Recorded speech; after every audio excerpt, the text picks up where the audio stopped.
Ок мәшеткә кереп барам паклыклар дөньясына.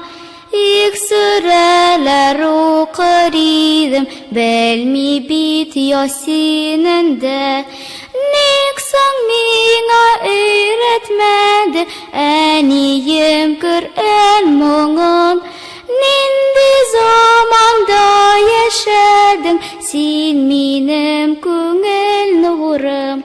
Ак мәшеткә кереп барам, уй хисләргә бирелеп, иманыма кайтып киләм, дәхрилектән сүрелеп. Җанны йөрәгемнән телимен Коръәннән нурланырга. Һәр сүрәсен яттан укып, йөрәгемә салырга. Иманыма кайтып барам, туктата алмас беркем дә. Калдырмамын намазымны, уразамны бер көндә, уразамны бер көндә. ربنا آتنا في الدنيا حسنة وفي الآخرة حسنة وقنا عذاب النار برحمتك يا الرحمن الرحيم آمين.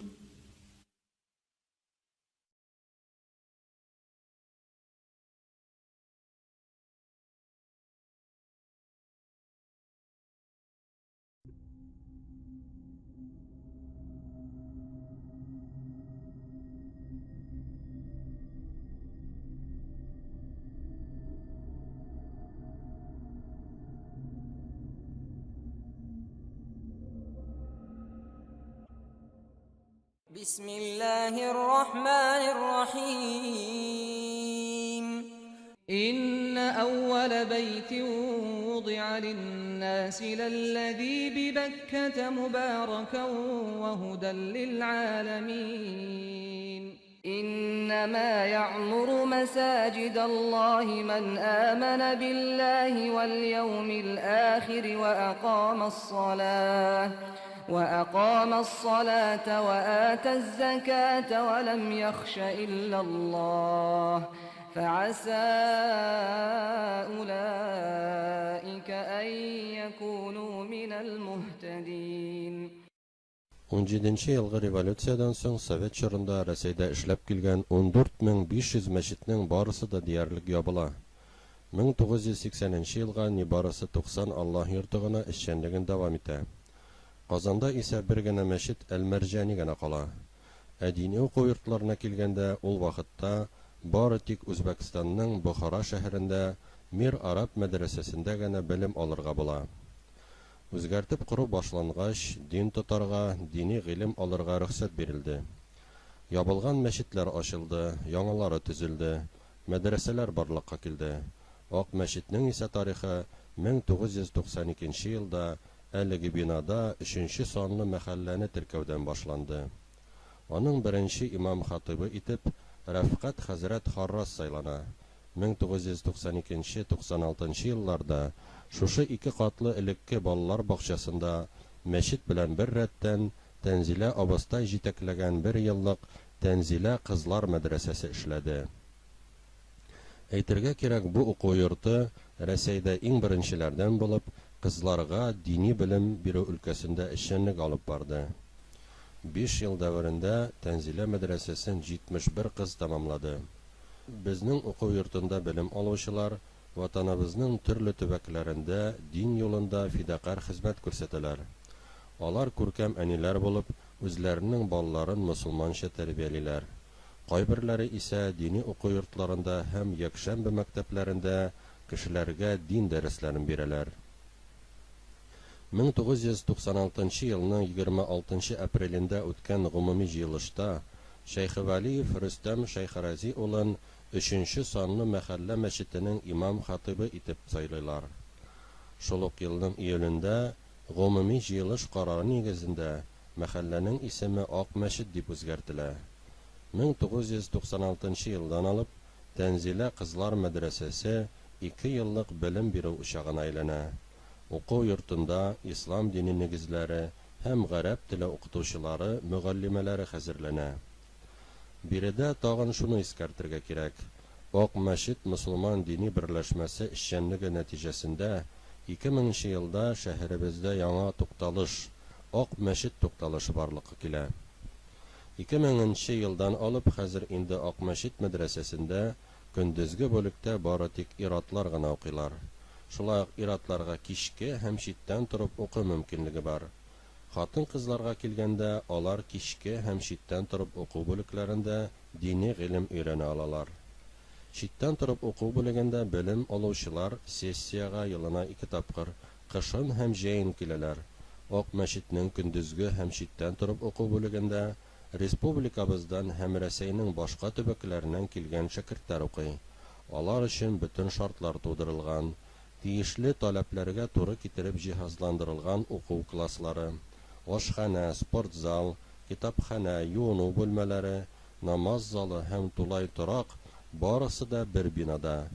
Укучыларга көнгә 3 тапкыр ашау, кичке якта ял, спорт уеннары, төрле кичәләр, конкурслар, табигатькә чыгып ял итүләр оештырыла. Уку елы барышында мәдрәсә коллективы һәм шәкертләр бергәләшеп Кама буена барып ял итәргә дә чыгалар. Шәкертне тәрбияләү өчен мөхит кирәк. Мәчет белән мәдрәсәнең бер бинада булуы нәкъ шушы таләп ителгән мөхитне тудыра. Мәдрәсәдә уку теоретик гыйлем бирсә, мәчет исә 5 вакыт намазны җәмәгать белән уку, дежурдагы бабайга булышу, дини мәҗлесләрдә катнашу, килгән өлкәннәрне хөрмәт итәргә өйрәнү белән практик белемне тәэмин итә. 15 ел дәвамында мәдрәсә базасында кичке урта мәктәп эшләп килде. Монда шәкертләр һәм мөселман балалары гына түгел, шәһәрдән килгән башка милләт вәкилләре дә укыдылар.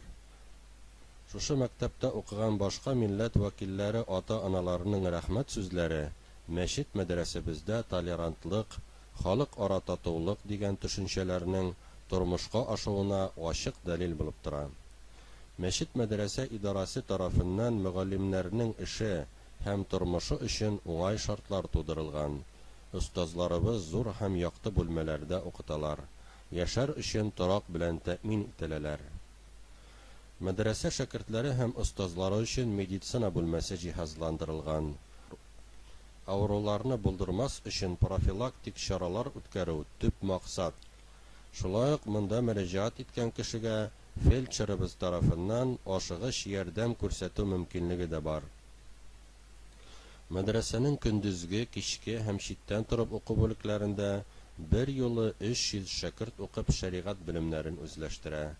Хәзрәтләр, мәдрәсә шәкертләре һәм мәчеткә йөрүче яшьләр тарафыннан оештырылган азан ярышы, теннис буенча бәйге, викториналар бик мавыктыргыч һәм кызыклы үтә. Мондый бәйгеләрдә һәм уеннарда катнашу, җиңүчеләрне бүләкләү, шатлык белән уртаклашу күңелләрдә искиткеч һәм онытылмас тәэсир калдыра. Уку елы башында үткәрелә торган экстремизмга каршы көрәш дигән темага ачык дәрес үткәрү шәкертләргә профилактик чара булып, динебезгә хас булмаган юнәлешләрнең зарарын, алардан ерак тору кирәклеген аңлата. Ак мәчеттә белем алган безнең шәкертләребез бүгенге көндә Рәсәй төбәкләре һәм Татарстан мәчетләрендә хезмәт күрсәтәләр. Республикабыздагы 3 казый, 4 район мөхтәсибе, 20ләп имам бездә укыган. Уннан артык имам күрше Башкортстанда дини вазифалар алып баралар. Авыл халкының белемгә булган ихтияҗларын исәпкә алып, 1998 елда Тукай районы имамнарының белемнәрен күтәрү курслары оештырылды. Бу курсларда ел сайын укуның уңай нәтиҗәсе булып, Тукай районына динебездә традицион булмаган юнәлешләр үтеп керә алмау тора.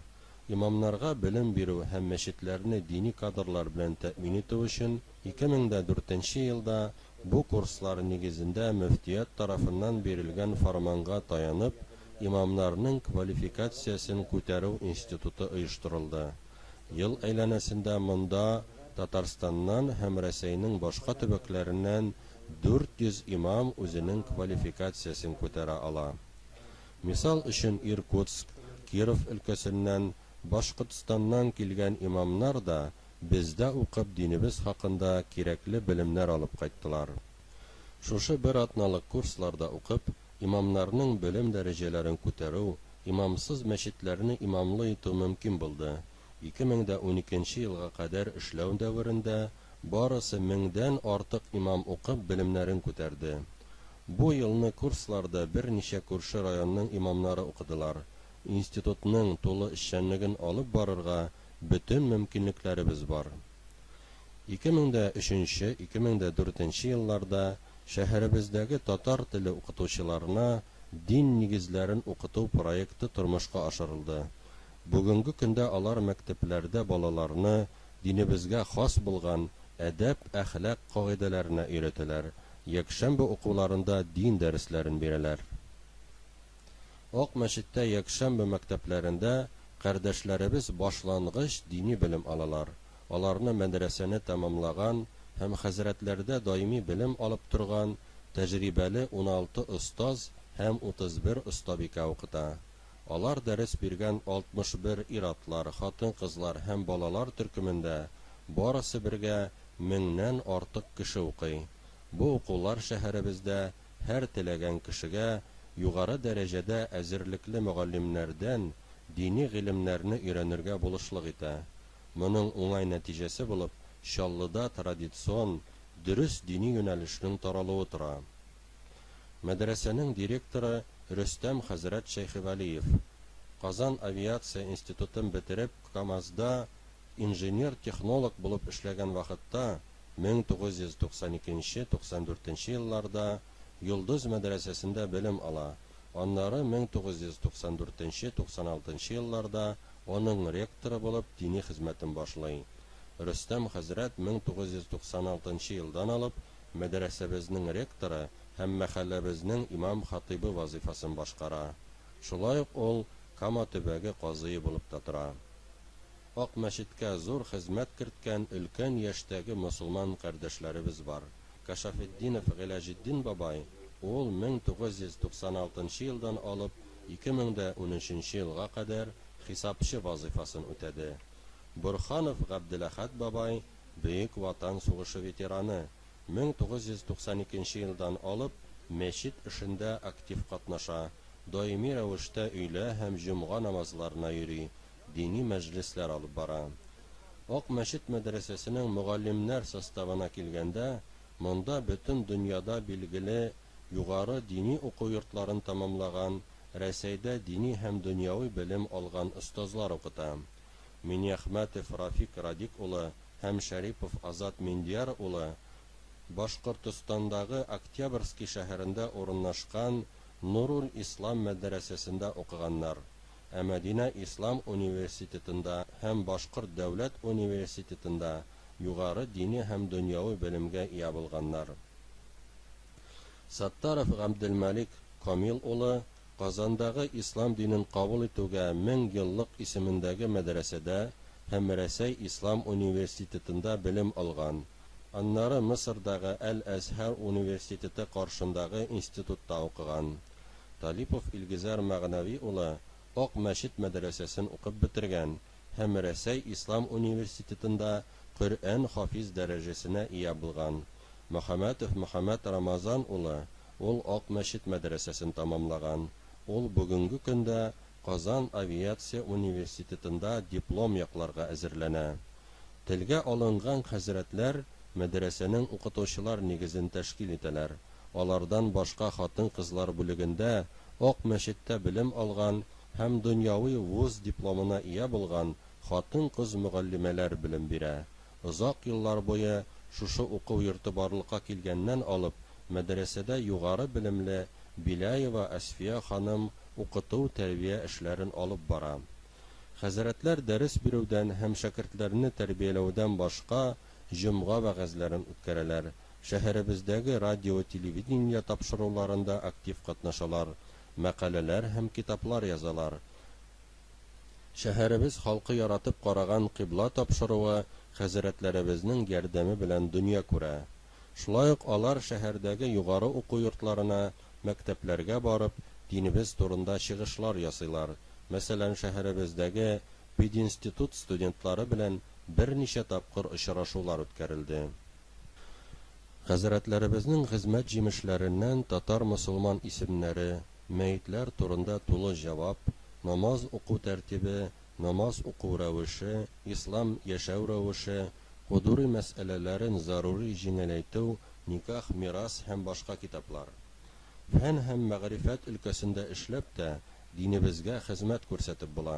Әйткәннәребезгә дәлил итеп, дустыбыз һәм фикердәшебез, филология фәннәре кандидатын Хазиев Ринал Исмәгыйль улын мисал итеп китерә алабыз. Ул шәһәребезнең югары уку йортларында укытса да, моны инде 17 ел дәверендә шәкертләребезгә дә татар теле һәм аның тарихы буенча дәресләр бирергә вакыт таба. Мәдрәсәдә үткәрелгән семинар, конференция, түңәрәк өстәлләрдә актив катнаша. Шулай ук татар телен һәм әдәбиятын өйрәтүдә филология фәннәре кандидатлары Даутов Гомәр Филгиз улы һәм Сәләхетдинова Зифа Фәнил кызы үз өлешләрен керттеләр. Ак мәчеттә төрле кичәләр оештырыла. Олыларны хөрмәт итү мәҗлесе ул ел дәвамында берничә мәртәбә үткәрелә торган күркәм йола булып килә. Ифтар корбан мәҗлесләре дә болар мәдрәсәнең ашханәсендә үткәрелә. Тәҗрибәле озак еллар эшләүче пешекчеләр кунакларга һәм шәкертләргә тәмле ризыклар әзерлиләр. Татарстан Республикасы мөселманнары диния нәзарәте тарафыннан оештырылган Кама төбәге имам мөхтәсибләренең вә имамнарының җыелышы һәм УМО укыту методик үзәк советының утырышы кебек чаралар Ак мәчет мәдрәсәсе бинасында да үтә.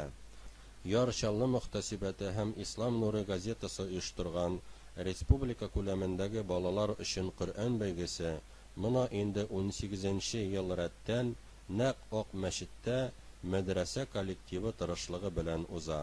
Тукай районы мөхтәсибәте дә район имамнарын җыелышка мәдрәсә бинасына чакыралар.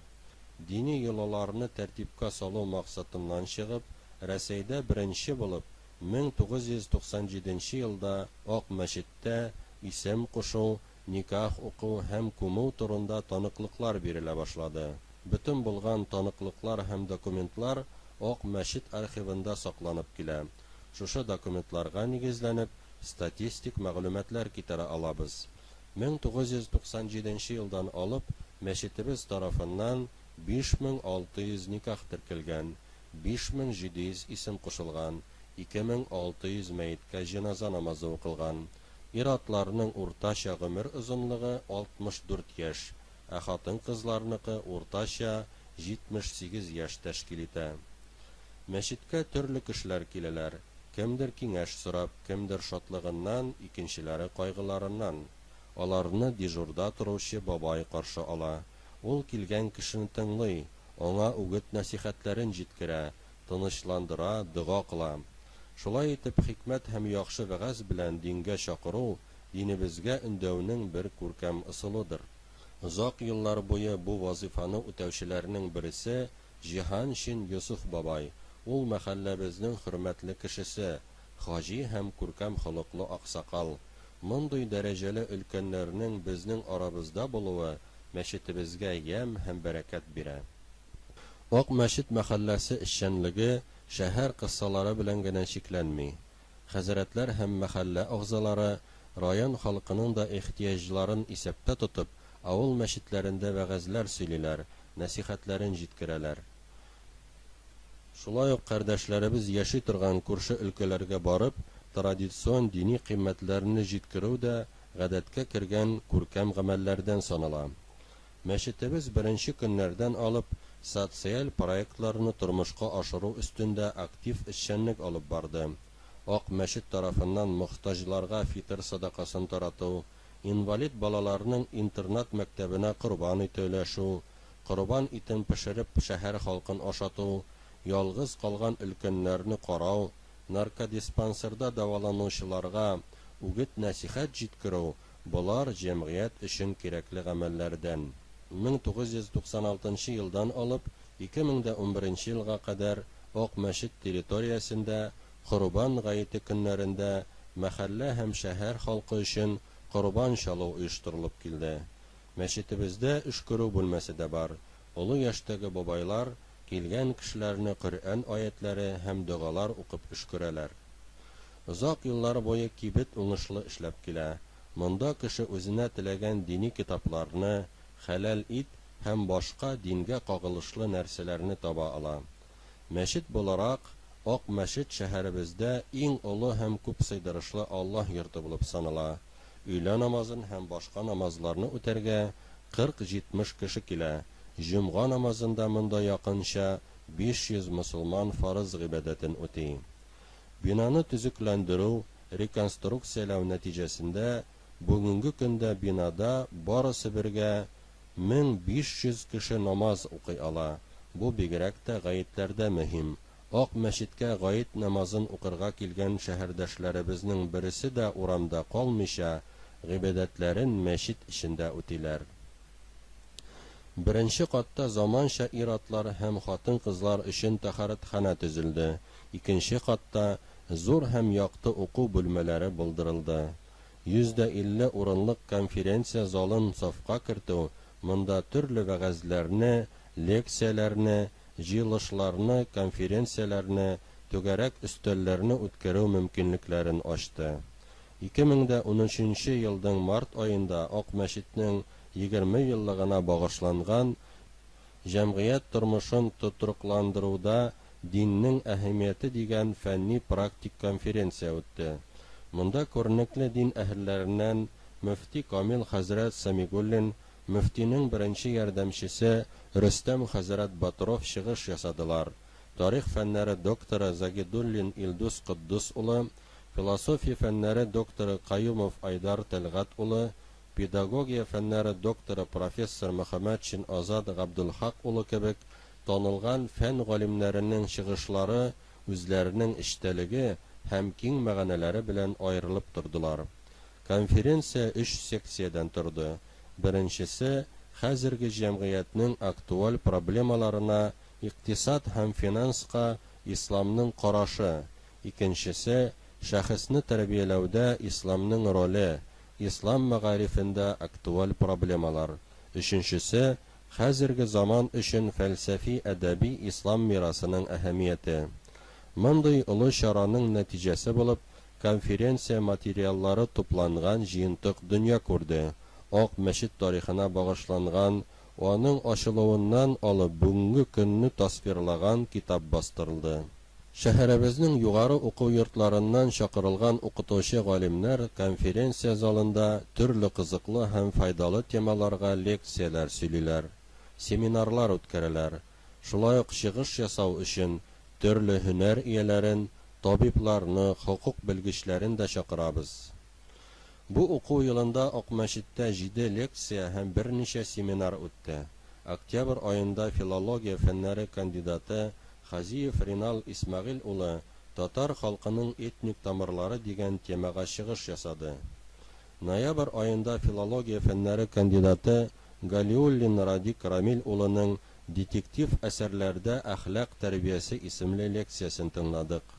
Ислам һәм профилактик медицина дигән темага декабрь аенда 5-нче поликлиника баш табибының урынбасары Шайхуддинов Радик Расим улы сөйләде.